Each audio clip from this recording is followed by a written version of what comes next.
Bonsoir à tous et bienvenue dans Connaissez-vous. 3 sujets complètement différents ce soir. On va faire se croiser des disciplines qui n'ont pas grand-chose à voir les unes avec les autres. Quoique, on commencera avec la philosophie, et plus précisément la place des femmes dans la philosophie. Une bande dessinée qui s'appelle Libre de penser. On aura l'une des co-scénaristes, Anidou, avec nous. Le rock ensuite, mais le rock féminin avec le groupe Pega, c'est Leslie Gutierrez qui sera sur ce plateau. Et puis on terminera avec un monument du journalisme sportif pour parler des monuments du cyclisme et surtout de la jeune génération des coureurs qui défend les couleurs belges. C'est Rodrigo Benkens, commentateur à l'RTBF, qui sera avec nous. C'est Connaissez-vous et on est parti.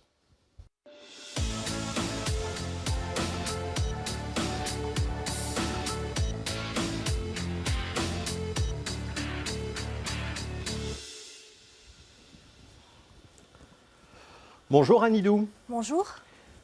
Comment doit-on vous présenter? Comme une autrice. Une autrice? Oui. Ouais. Autrice de bande dessinée? Pas seulement, j'ai aussi écrit des romans, un témoignage. Et après, j'écris aussi pour moi des petits poèmes, mais ça, c'est mon petit jardin secret. Donc Ouais. oui, autrice, c'est bien. Ouais. C'est suffisamment large. Ouais.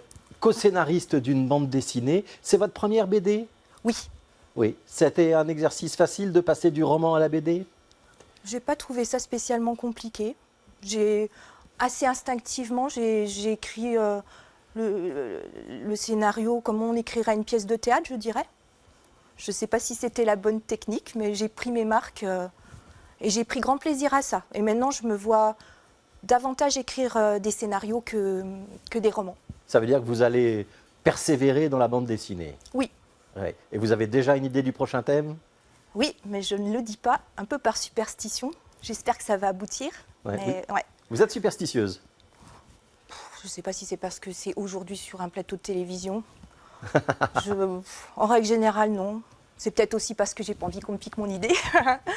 Mais ouais. Alors, je vous propose d'aller vous asseoir. Il y a un siège avec votre BD. Et vous pouvez vous asseoir juste à côté, devant le dossier. Voilà, très bien, bon endroit. On en parle de cette BD, ça s'appelle Libre de penser. Oui. Ouais, ça raconte quoi? Alors, 10 parcours de 10 femmes, alors qui ne sont pas nécessairement philosophes, mais dont on a voulu montrer que les idées apportaient quelque chose à la pensée et à l'histoire de la philosophie, par les leçons que nous, encore aujourd'hui, au XXIe siècle, on peut tirer de leurs écrits. Ouais. Donc ce sont 10 femmes, 10 vies philosophiques, c'est le sous-titre Oui, de ce livre de pensée. On retrouve une partie des auteurs de la série Philocomics qui fait un petit peu l'histoire des grands penseurs de la philosophie de manière ludique et accessible. Ils se sont dit, tiens, il faut qu'on fasse un focus sur le sexe féminin, c'est un peu comme ça que ça part? C'est venu aussi de la demande des lecteurs qui sont étonnés qu'il n'y ait pas davantage de femmes. Alors après, s'il n'y a pas de femmes dites philosophes, il n'y en a pas. Mais peut-être qu'il y en a qu'on ne connaît pas. Ouais. Et c'était un peu le postulat, partir à la découverte de femmes qui sont oubliées. Je pense surtout à Gabrielle Suchon, une philosophe du XVIIe siècle, qui est réellement étiquetée, entre guillemets, philosophe, mais moraliste chrétienne. Du coup, elle n'intéresse pas grand monde parce qu'on imagine quelqu'un d'austère alors qu'elle a une vie assez romanesque et des pensées vraiment très modernes. Ouais. Donc ça, c'est pour les philosophes recensés comme tels. Et puis, il y en a d'autres qui n'ont jamais eu l'étiquette philosophique alors qu'elles ont une pensée très complexe, qu'elles apportent des concepts, des idées. Par exemple, Hildegard de Bingen. Alors elle, on lui a collé toutes les étiquettes possibles et imaginables. Ouais. C'est qui Hildegard? Racontez-nous. Alors c'est une abbesse qui a vécu au XIIe siècle et qui est très très connue pour tout ce qui est théologique, mais aussi tout ce qui est scientifique. Elle était botaniste, zoologiste, on dirait pharmacienne aujourd'hui. Ouais. Aussi une excellente musicienne, on redécouvre sa musique depuis une quinzaine d'années avec délice. Compositrice, mais bizarrement, on ne l'a jamais considéré qu'elle pouvait être philosophe, alors que quand on combine la richesse de sa pensée, on arrive à quelque chose de très philosophique, si on revient à l'étymologie de la philosophie. Le fameux philein, aimer, Sophia, la sagesse, mais ces deux mots mis bout à bout, ça veut aussi dire, rechercher le savoir, la science. Et c'est ça qu'ont en commun ces 10 femmes. Elles ont une appétence incroyable pour tout ce qui est culturel, scientifique. Elles lisent, elles réfléchissent, elles écrivent. Et pour elles, accéder à la science, au savoir, c'est tout. Ouais. Alors, je vous propose qu'on voit quelques planches de cette bande dessinée. Oui. Vous allez pouvoir les commenter. C'est le premier chapitre. C'est Cléobuline, et c'est un des chapitres dont vous avez écrit le scénario. Oui. Si je ne me trompe pas, qui est Cléobuline ? Alors, Cléobuline, elle est très énigmatique. Alors, au niveau de l'écriture du scénario, elle était assez intéressante à traiter parce qu'il a fallu introduire beaucoup de ce qu'on appelle la licence artistique, tout en conservant une rigueur scientifique. C'était un peu compliqué. En fait, on ne connaît d'elle que 4 énigmes, mais qui ont suffisamment fait sa renommée pour que Aristote, par exemple, Plutarque, donc des siècles et des siècles après elle, elle a vécu au VIe siècle avant Jésus-Christ, s'en fasse encore l'écho. Donc pour écrire le scénario, je me suis appuyée sur ce que Plutarque raconte de son entourage, les fameux 7 sages. Donc il y a notamment toute une scène où vous décrivez un banquet. Oui, voilà. C'est plutôt un banquet de vieux monsieur barbu. C'est ça. Elle est invitée parce qu'elle est la fille. La fille d'un d'entre eux. Oui. Mais Plutarque rapporte qu'elle aurait assisté à ce banquet. Et elle a posé des devinettes, c'était le jeu un peu des devinettes, c'est le karaoké de l'époque, oui. Et elle arrive à coller les philosophes, c'est ça Voilà, c'est ça. Elle a suscité l'admiration, le sait, de son temps. Après, bon, il n'y a pas beaucoup de détails, mais l'idée de la construction de la bande dessinée, c'est de faire ressortir un thème fort pour chacune des femmes et donc de donner quelques petites leçons, quelques petits jalons pour aider le lecteur d'aujourd'hui à réfléchir.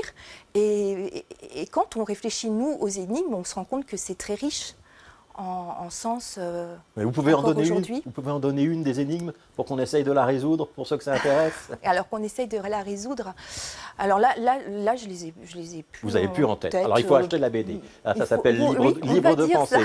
Libre de pensée, rue de Sèvres. Je voudrais qu'on parle un petit peu de vous, parce que Annie dit, si vous arrivez dans ce projet, c'est aussi parce que vous êtes historienne de formation. Oui.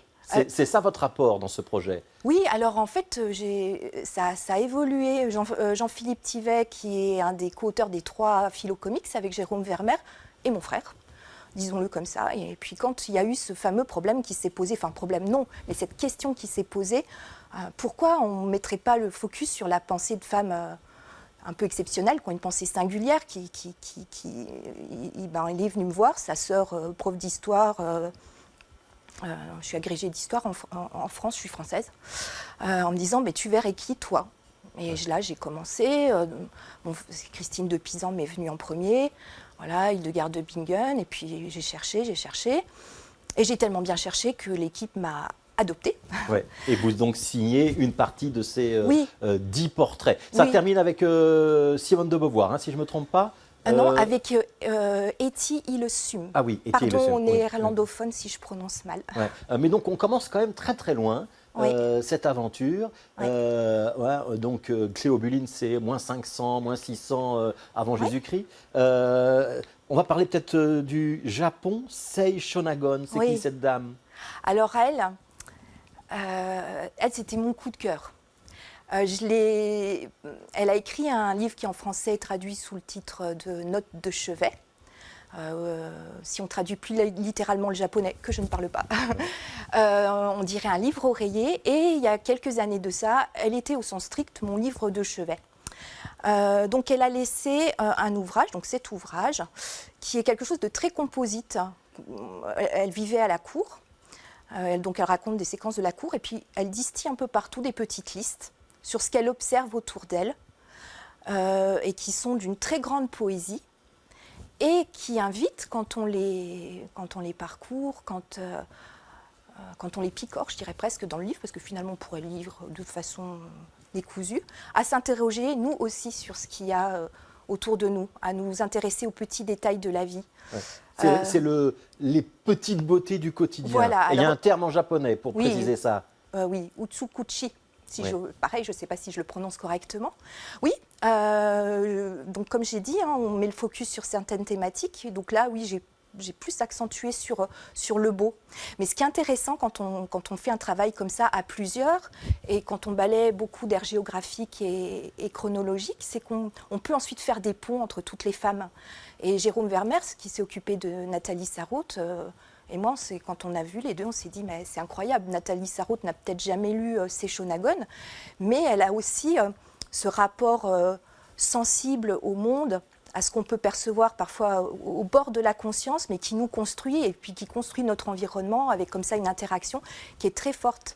Et on a trouvé ça très chouette parce que finalement, ça, c'est ce qu'on a écrit dans la préface, on s'est rendu compte que toutes avaient un rapport au monde, à la nature très fin, que ce soit, on peut utiliser tous les mots en français, que ce soit sensible, sensoriel, sensuel pourrait-il se nommer, voilà, un lien très fort avec la nature, les petites choses qui entourent. Il y a un autre point commun, c'est aussi leur place dans la société. Très souvent, il y a le rapport au père. Le savoir arrive par l'éducation grâce au père, qui est un savant, un philosophe, un homme de pouvoir. On est fille de roi, par exemple, dans la Grèce antique. Et puis, il y a le combat pour garder le droit d'accès à ce savoir.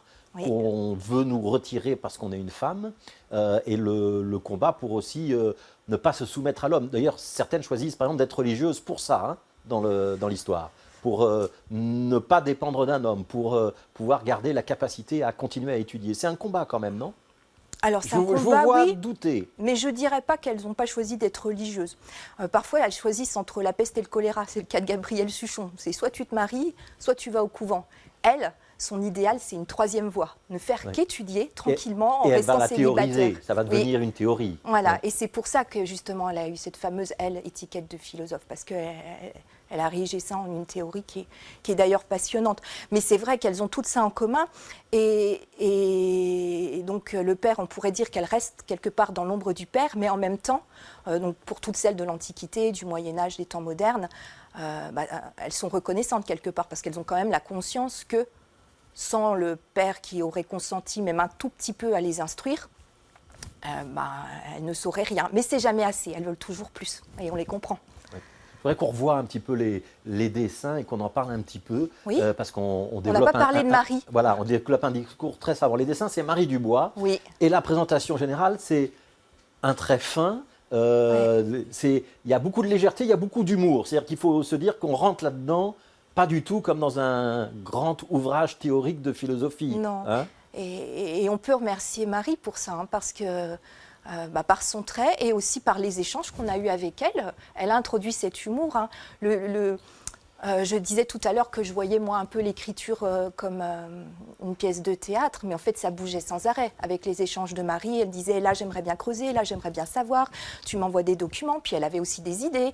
Alors elle est monteuse, elle, pas simplement dessinatrice de bande dessinée, donc elle a un rapport à la manière d'agencer les idées qui est fin et puis professionnel finalement.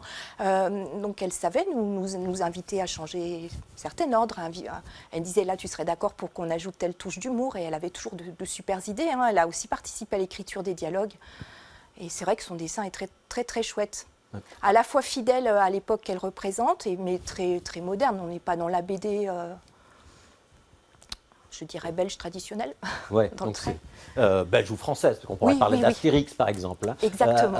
On n'est pas du tout là-dedans, effectivement, on est quelque chose de beaucoup plus contemporain. Je voudrais qu'on parle de Louise Michel, si vous voulez bien. Oui. C'est une philosophe? Alors non, alors elle, pour le coup, elle n'a pas été étiquetée telle, mais c'était une institutrice, et elle a beaucoup réfléchi à tout ce qui est liberté, comme condition nécessaire à l'égalité. Et donc c'est Jérôme Vermeer qui a écrit le scénario, et il a pris un focus que je trouve c'est bien vu. On la découvre à travers la correspondance qu'elle a entretenue avec Victor Hugo.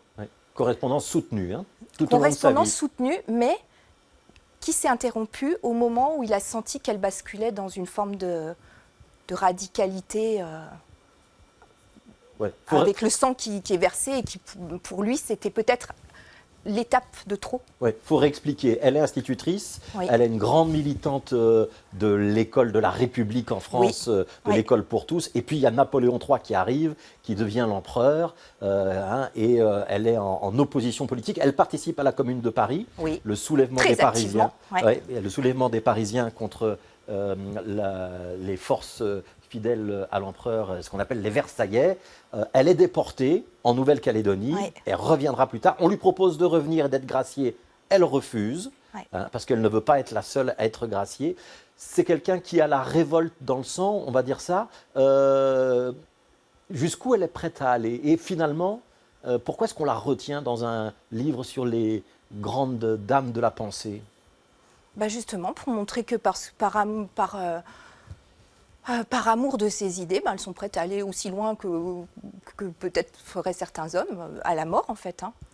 Au moment où Ferré est condamné... Donc Ferré, c'est un révolutionnaire oui, parisien. Hein. Donc, humblement, je reconnais que ce n'est pas moi qui l'ai traité en détail, mais on comprend quelque part, elle trouve injuste de ne pas mourir aussi. Quoi. Et donc la déportation, elle l'endure... en Nouvelle-Calédonie, elle l'endure sans problème. Et puis sa curiosité reprend le dessus, cette fameuse curiosité qui est commune aux 10 femmes.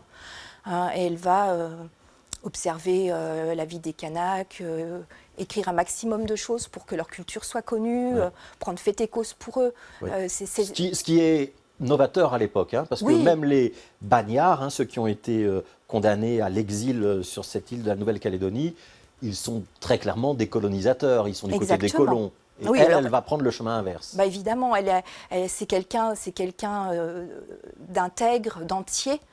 Et après, on peut penser ce qu'on veut de la manière dont elle a évolué vers l'anarchisme, mais elle est cohérente. C'est-à-dire que l'égalité pour elle, c'est tout, entre les hommes et les femmes, mais c'est aussi vrai pour un peuple autochtone et le peuple colonisateur.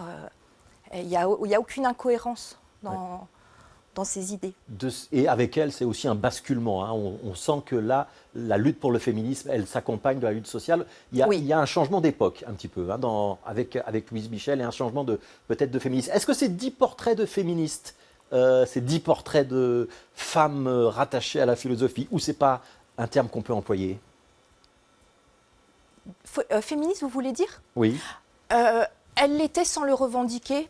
Peut-être Simone de Beauvoir. De façon plus nette, évidemment, avec ses ouvrages. Mais oui, aujourd'hui, rétrospectivement, on va dire qu'elles étaient féministes. Mais on ne peut pas réduire leur pensée à « Ah, je suis une femme, c'est pas juste, je veux être comme un homme ». Bien sûr, elles le disent toutes, on le sent dans tous leurs écrits, quelle que soit l'époque. Mais ce qu'on a voulu montrer, c'était que ce n'était pas juste ça.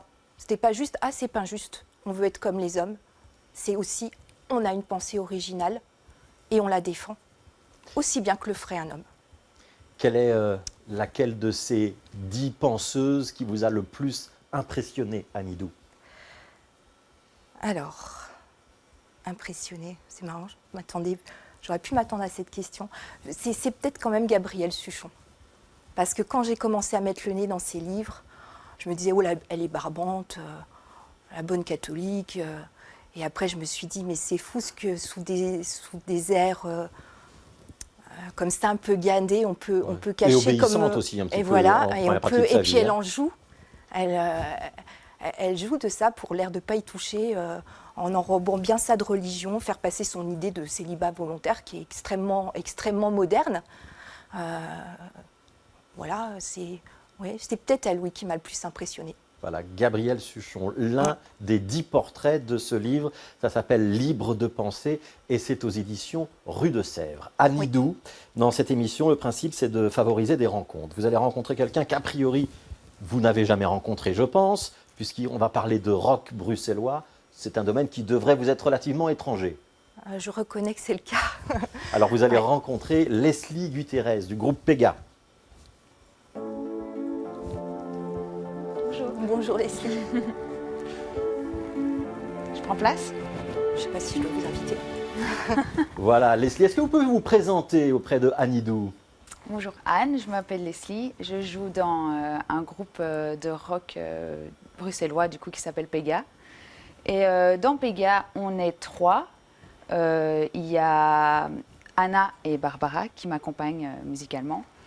Et vu que je me sentais un peu seule aujourd'hui sur le plateau, eh ben, j'ai amené de quoi les représenter. Ah, ça c'est bien. Voilà, donc elles sont un peu avec moi aujourd'hui. Donc voilà, Barbara qui joue de la guitare et voilà Anna qui joue de la basse et moi je joue de la batterie. Voilà. C'est important cette notion de groupe et que tout le monde soit représenté sur le plateau. Oui, Leslie. parce qu'on fait... Pardon, je vous ai coupé. Oui, parce qu'on fait tout à 3. Donc même dans la composition, on fait... En fait, depuis le début, on est assez soudés et on voit vraiment ça comme une notion de groupe et pas comme une notion individualiste où chacune amène quelque chose en fait. Et la personnalité de chacune est importante pour créer ce groupe. Alors, vous aviez d'ailleurs demandé à venir à 3 sur ce plateau, et c'est moi qui ai dit non en disant « je suis désolé, il n'y a pas assez de place pour tout le monde ». On serait bienvenue à 4, nous. Leslie, on vient de parler de femmes, et de femmes dans la philosophie et dans l'histoire des idées. Pega, ce sont 3 femmes, 3 jeunes filles. Oui, du coup, c'est vrai que ça fait un peu écho, mais... Est-ce que c'est une revendication ou est-ce que c'est le hasard ? C'est plutôt dû au hasard. En fait, il y a beaucoup de gens quand même qui nous posent la question, souvent en interview, à savoir si on raccroche notre musique au féminisme. Et il est vrai qu'individuellement, chacune d'entre nous a des pensées féministes, mais on n'essaie pas de ramener ça dans la musique qu'on fait. On s'est plus retrouvés musicalement parce qu'on est des copines et qu'on avait envie de créer un groupe, de créer un projet musical ensemble, comme des groupes... les masculins vont se retrouver ensemble. Enfin, c'est juste lié à des amitiés plus qu'au fait de vouloir revendiquer quelque chose fait entre femmes. Ouais. Tout ce qui a été expliqué avant par Anidou, ça vous parle? Ça vous donne envie de lire sa BD? Oui, je l'ai un peu feuilleté même pendant qu'elle en discutait. Donc, je me réjouis de la lire. Ouais. Anidou, est-ce que vous avez envie de découvrir la musique de Pega? Ah bah oui. Alors, il y a un nouvel album, enfin un mini-album qui va sortir maintenant. On vient de voir la pochette à l'instant et ça s'appelle Easy Cheesy. On viendra sur ce titre dans un instant, Leslie. Et je voudrais d'abord qu'on écoute un petit extrait. Ça s'appelle Papadoum.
Voilà, premier extrait de Papadoum. Anidou, première réaction à ce que vous venez de voir, cet univers un petit peu décalé, étrange. Qu'est-ce que vous en pensez?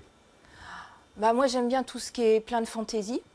Maintenant, je reconnais que c'est un style de musique que je ne connais pas et je ne saurais pas le définir précisément, du rock. Mais peut-être il faut rentrer plus dans les détails. Mais moi, j'aime bien l'idée des crêpes, ou je sais pas, qui volent. Ouais, moi j'aime bien ce qui est plein de fantaisie, ce qui décloisonne, ce qui ce qui interpelle. Donc là, pour le coup, ça interpelle. Alors après, moi, maintenant que j'ai vu les 2 petits poissons, je me demande de qui est quel poisson. Ou si c'est le hasard, ou s'il y a des couleurs. Enfin, voilà. Ouais. Leslie, est-ce qu'on peut... C'est toujours la chose que les musiciens détestent faire, caractériser la musique, mettre des étiquettes. Vous acceptez de le faire ou pas? Je veux bien essayer, mais c'est vrai qu'on part un peu dans tous les sens musicalement, vu qu'on a chacune des influences très différentes. Mais en général, les gens nous définissent comme étant du post-punk. Parfois, on rajoute le fait que c'est assez décalé, déconstruit et quand même assez groovy, parce qu'en général, ça donne un peu envie de danser. Donc voilà, c'est un peu plein d'étiquettes pour essayer de définir au mieux ce qu'on fait. Comme mes femmes, en fait. On veut en mettre, mais on n'y arrive pas et c'est pas plus mal. Voilà. Ouais. Ouais. Donc post-punk, on aurait pu dire aussi un peu rock garage, mais qui a dérivé effectivement avec cet aspect groove, sautillant. Il y a parfois un peu de reggae ou de rhythm and blues dans votre musique. Vous acceptez qu'on puisse dire ça? Oui, oui, en fait, oui, vu que ça part dans tellement de directions, tout est OK en soi. Ouais. Comment il arrive ce projet, ce mini-album? Il y a combien de titres d'ailleurs? Du coup, c'est un EP de 4 titres qu'on a sorti hier. Et donc voilà, c'est des morceaux qu'on avait composés avec l'ancienne bassiste. Et on avait eu envie de les mettre sur un support physique, enfin de les partager et de garder un souvenir de ce qu'on avait fait avec elle. Et donc c'est comme ça que cet EP est sorti. Ça veut dire qu'il y aura un changement de personnel pour le futur? Oui, elle est déjà là, la nouvelle. Il y a déjà une nouvelle bassiste. Ouais. On vous connaît comme un groupe de scène parce que vous tournez quand même beaucoup. On vous voit régulièrement à Bruxelles ou ailleurs. Passer dans le studio, laisser une trace, c'est un exercice différent ou pas? C'est très différent, oui. C'est vrai que les gens aiment bien nous voir sur scène parce qu'on a un côté sur scène un peu décalé où on ressent qu'on s'amuse beaucoup et du coup les gens prennent plaisir à venir voir ça.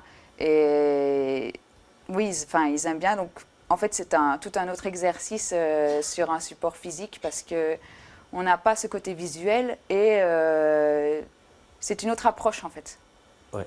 On va le trouver sur toutes les plateformes de téléchargement?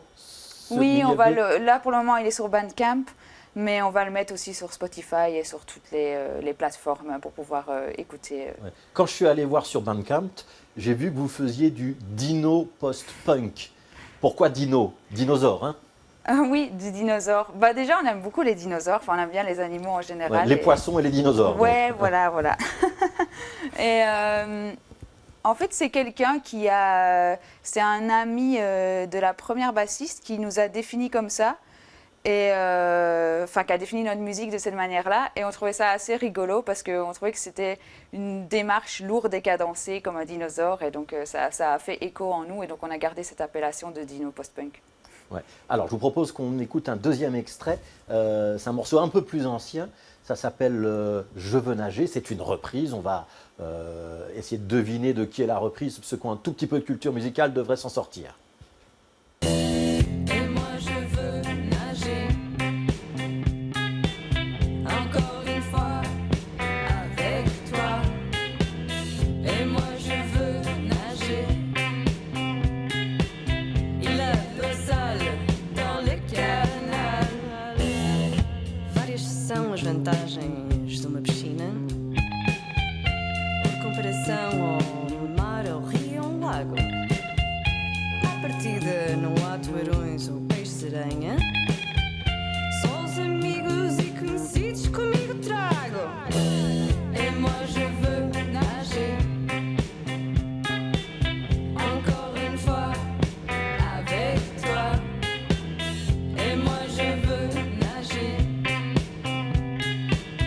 Il a de l'eau sale dans le canal. Dava antes para limpar o canal.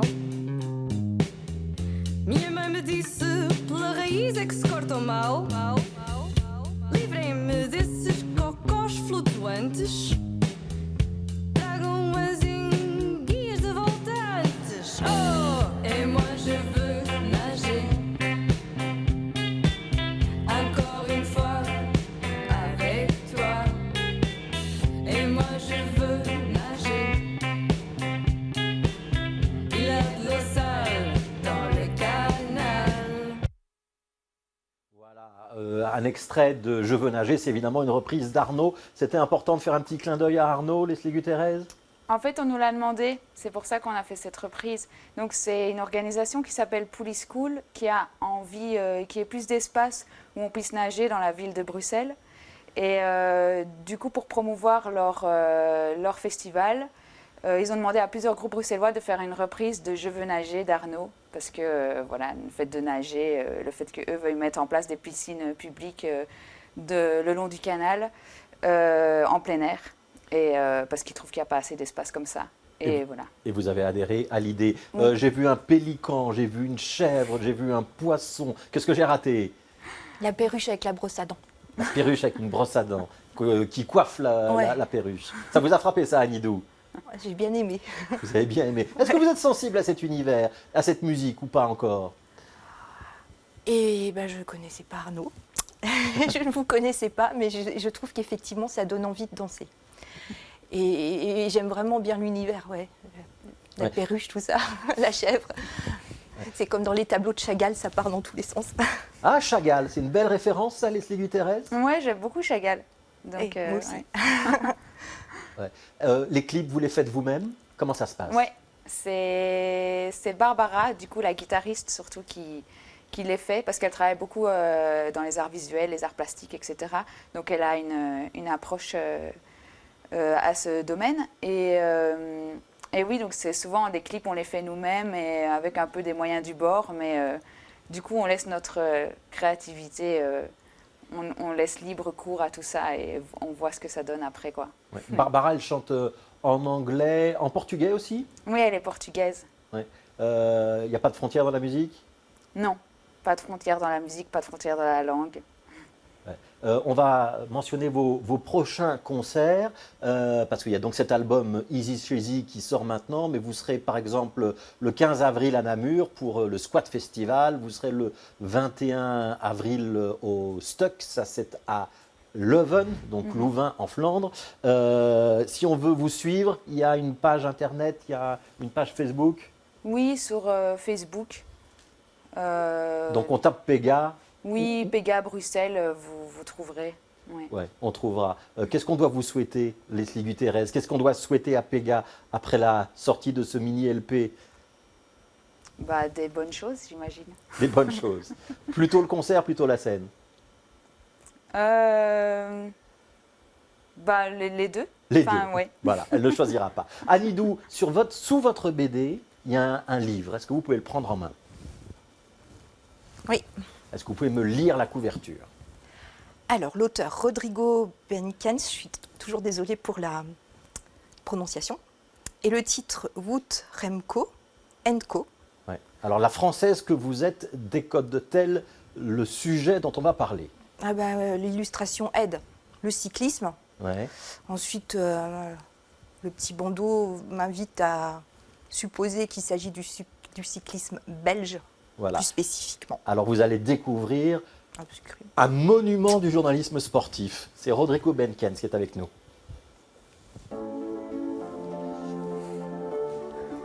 Bonjour, Bonjour. enchantée. Enchanté. J'imagine que vous pouvez prendre J'imagine place. que je vais me mettre ici. Voilà, exactement, la place du milieu, Rodrigo Benkens. Est-ce que vous pouvez vous présenter?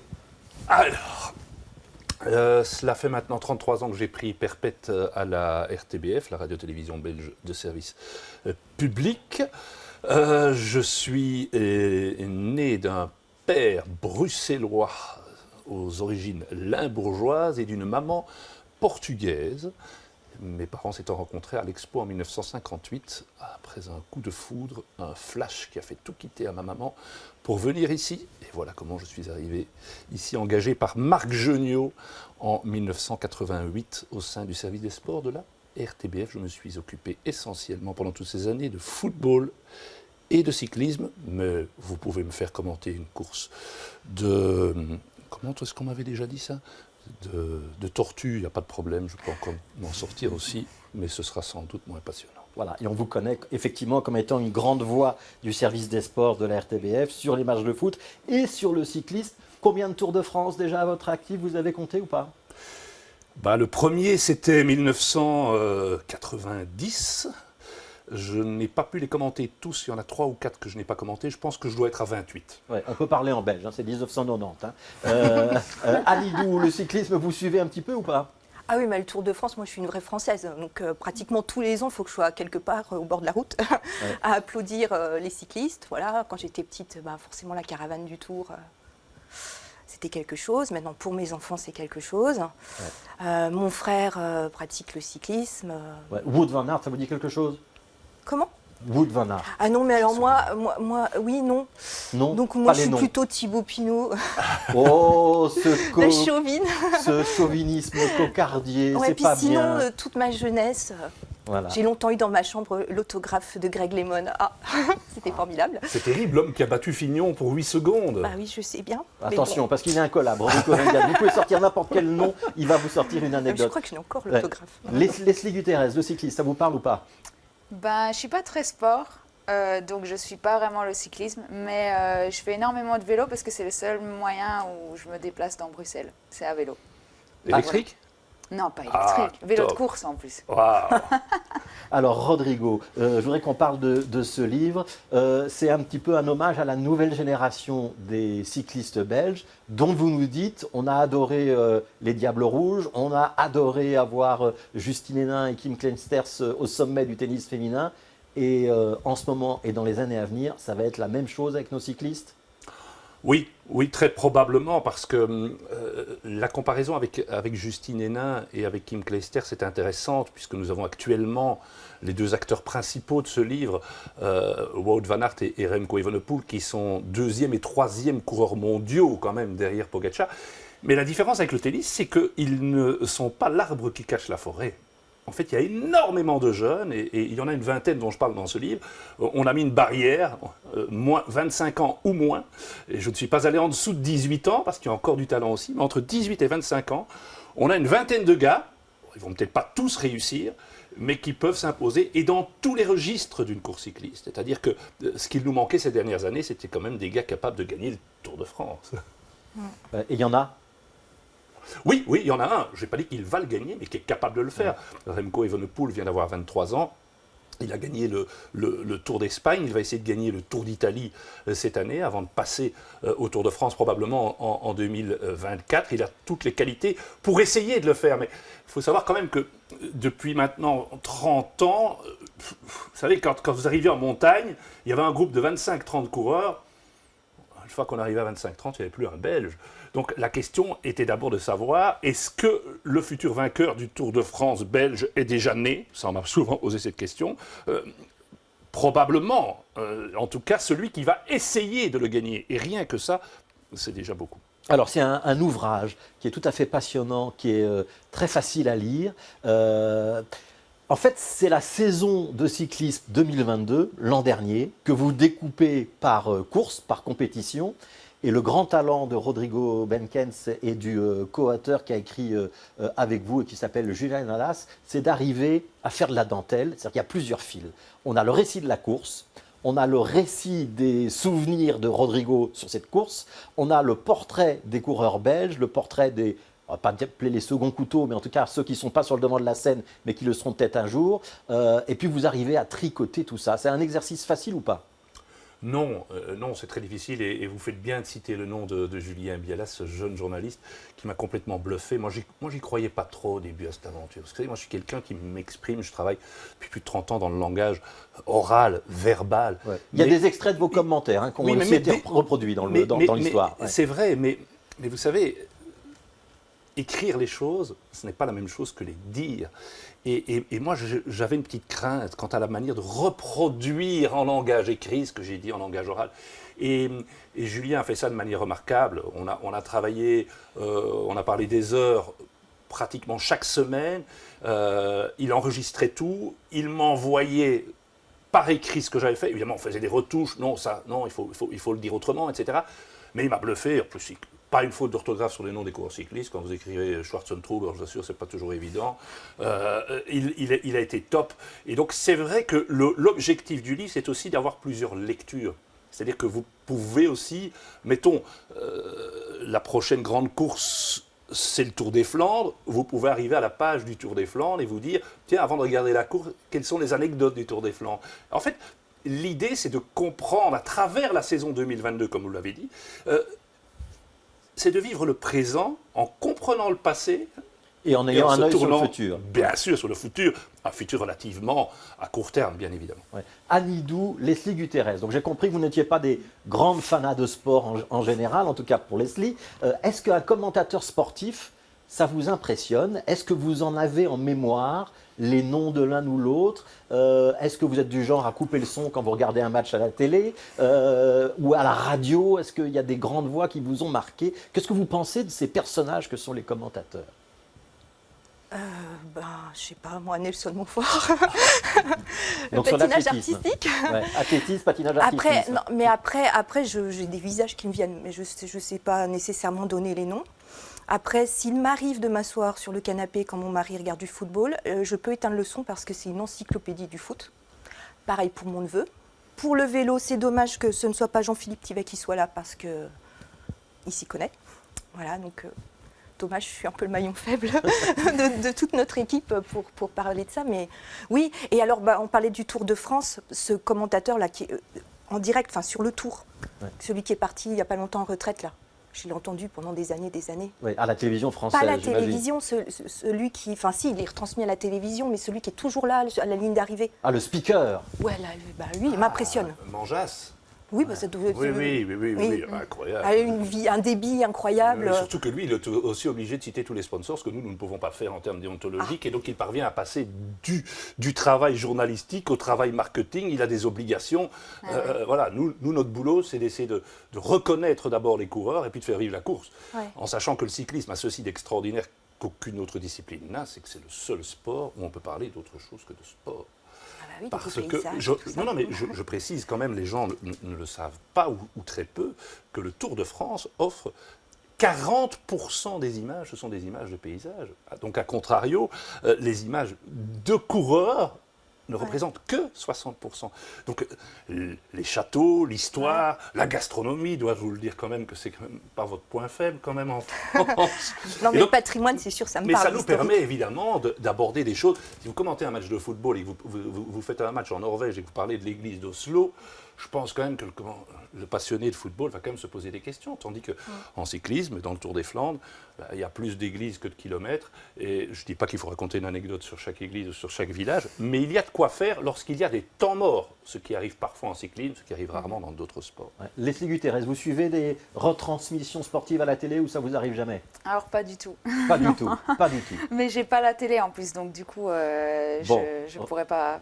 Rodrigo, il va falloir faire quelque chose pour les jeunes générations. Mais aujourd'hui, les jeunes générations ne regardent plus ou très peu à la télévision. Il y a d'autres moyens de regarder quand même. Je voudrais savoir, Rodrigo, comment vous faites pour reconnaître à coup sûr un coureur? Parce que ça, c'est quand même une de vos grandes qualités et tout le monde le souligne tout le temps. Vous vous trompez rarement, même quand ça va très vite, même quand l'image est prise de loin et même quand on est sur une arrivée au sprint où il y a des coureurs qui déboulent à... C'est plus de 60-70 km/h une arrivée au sprint?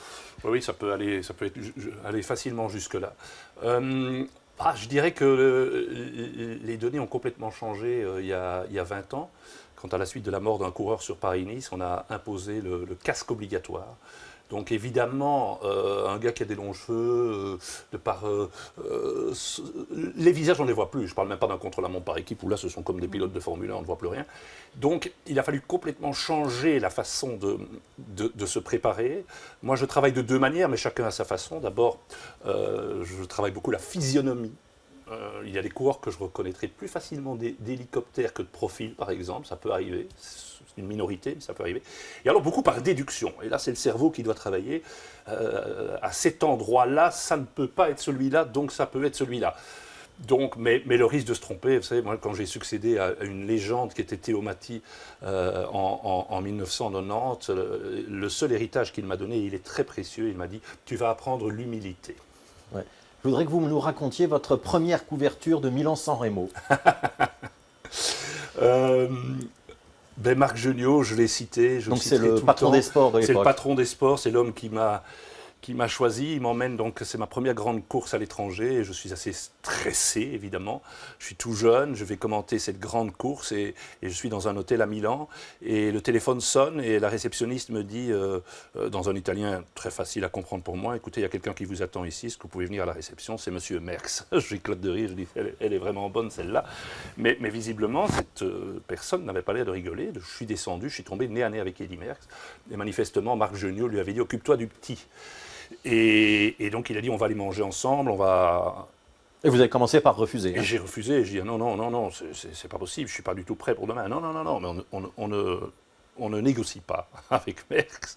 Et donc on est montés tous les deux dans le taxi, on est arrivé dans un restaurant, évidemment à l'entrée il y avait déjà que des photos de Merckx partout, nous attendait un autre gars, aussi 3 fois vainqueur lui de Milan-San Remo, Roger de Vlaming, et donc j'ai passé toute ma soirée à discuter un peu en italien, beaucoup en flamand, un peu en français bien évidemment.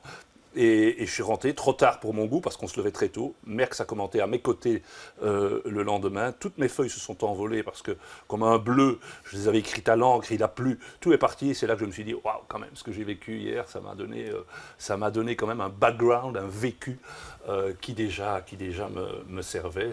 J'avais déjà des étoiles dans les yeux dès ma première grande course. Est-ce qu'il faut suivre beaucoup de courses pour pouvoir en commenter une seule?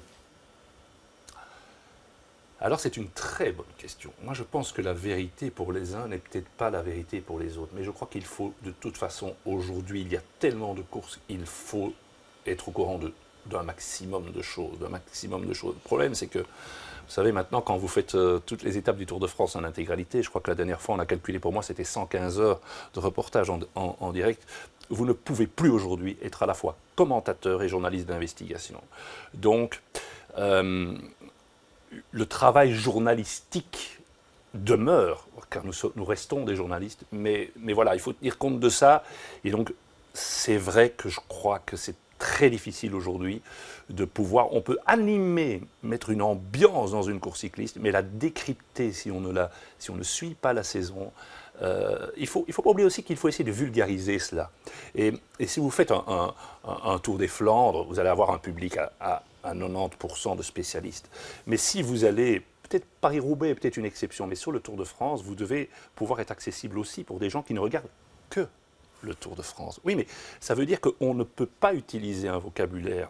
Vous savez, il y a des gens qui vous demandent mais pourquoi le maillot jaune est jaune ? Et ça paraît tellement élémentaire, donc on ne peut donnez-nous pas... la réponse, parce que c'est peut-être pas clair pour tout le monde.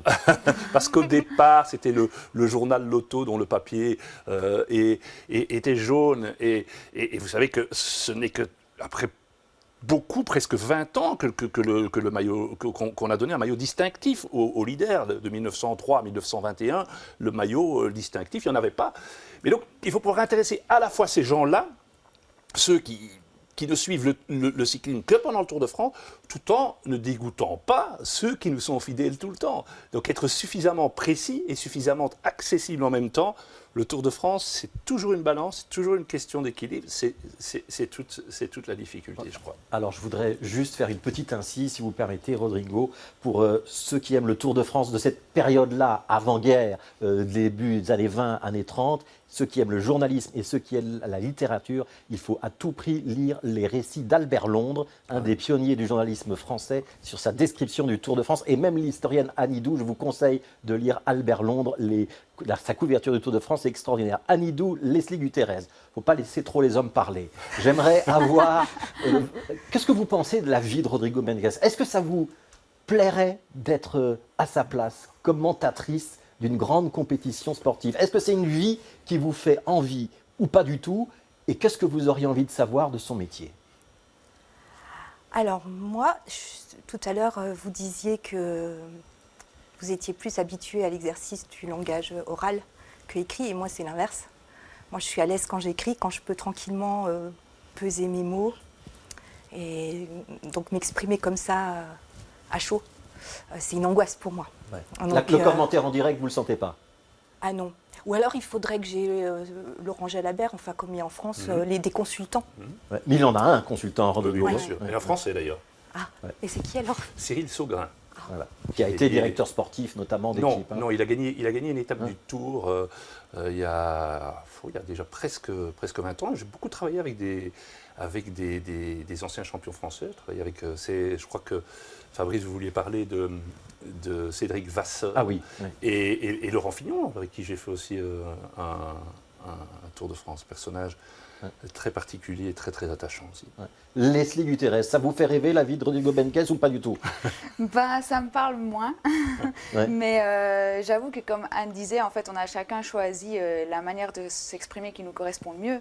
Donc Anne écrit des livres, moi je fais de la musique, donc je pense que le fait de parler comme ça en direct, je n'y arriverai pas. Mais je suis assez impressionnée. Enfin, Est-ce que vous avez des fiches, Rodrigo Benquez? Oui, absolument. Et d'ailleurs, mes proches se payent ma tête parce que je continue à les imprimer chaque année. Alors qu'évidemment, il y a d'autres solutions, mais j'ai besoin de les manipuler. Donc oui, j'ai des fiches, même si je les utilise très peu en course. C'est peut-être pour me rassurer, c'est plus dans la préparation. C'est parfois un cas de figure où nous aurions 3 heures de reportage avec 1 ou 2 coureurs devant, mais peut-être que ça peut toujours être utile. Mais excusez-moi de déborder, mais moi, je suis très impressionné par ce que font ces 2 dames. Parce que j'ai pu le voir, et c'est un gros enseignement. Écrire, c'est quelque chose, il faut du temps. Nous, ce qu'on fait, on n'a pas de temps. Le temps passe tellement vite, et pouvoir s'arrêter et choisir ses mots, c'est le complément qu'en vieillissant, j'aimerais pouvoir avoir. Alors chanter, ça c'est... Vous imaginez ça. Et dans Pega, on chante en portugais, je vous signale. En plus, qui reste quand même une langue. Enfin, même si le portugais du Brésil, moi, me donne des frissons, mais c'est chanter en plus en portugais. Vous pensez bien que vous m'avez invité peut-être plus moi entre les bonnes personnes que... Je voudrais qu'on vienne au livre, Rodrigo Benquez, parce que c'est l'année 2022. Alors c'est une année extraordinaire, avec quand même un Wout van Aert qui a explosé le Tour de France. Vous avez cité Remco Evenepoel comme candidat potentiel à une victoire sur le Tour. Pourquoi est-ce que vous ne citez pas Wout van Aert? Moi, quand j'ai vu le Tour l'an dernier, quand je lis votre bouquin, il a survolé tout, il a été monstrueux en montagne. Sans Van Aert, il n'y a probablement pas de maillot jaune pour Vingegaard. Et je me dis, mais pourquoi est-ce que ce n'est pas lui le leader de l'équipe? J'ai rien compris ou pas? Alors, c'est le leader de l'équipe, c'est le leader charismatique. Ouais, mais pas sur le Tour. Même sur le Tour, oui. C'est lui le patron. C'est lui qui prend les décisions. Moi, je n'ai jamais vu un vainqueur du Tour dire, sans lui, sans mon équipier, je ne gagne pas. C'est ce que Vingegaard a dit aux Champs-Élysées. Maintenant, je comprends. La réponse à votre question, elle est très simple. Allez voir le classement général. Van Aert est à plus d'1 heure. Ça veut dire que... Mais c'est incroyable quand on mais voit Van Aert les étapes. a été impressionnant sur les 2 tiers des étapes, mais personne n'a parlé des 3 ou 4 étapes des jours où sans. il est allé derrière. C'est pas des jours sans, c'était calculé simplement. Vous savez, pour gagner un Tour, il faut être à bloc 21 jours. Et Van Aert n'est pas un grimpeur. Van Aert pèse 78 kilos. Donc, je veux dire qu'il peut produire un effort, mais tous les jours en haute montagne, il devrait, pour pouvoir gagner le Tour, il devrait d'abord tout à fait changer son corps. Il devrait perdre beaucoup de kilos. Il perdrait finalement, pour essayer d'y arriver, il perdrait toutes les qualités qui font qu'il est sans doute le coureur peut-être le plus complet actuellement du monde, sauf en très haute montagne, dans la répétition. Moi, je suis convaincu qu'il peut gagner un Paris-Nice, qu'il peut gagner un Tirreno Adriatico. Ce sont des courses à étapes d'1 semaine. Mais sur 3 semaines, et lui, il ne va pas prendre le risque. Il ne va pas prendre le risque, à 28 ans, d'essayer de gagner un Tour de France, mais pour finir 5 ou 6e, et pour ne plus atteindre ses objectifs, qui restent les classiques, le championnat du monde. Ouais. Donc, vous dites les 5 monuments, vous pouvez les énumérer? Oui, les 5 monuments sont dans l'ordre.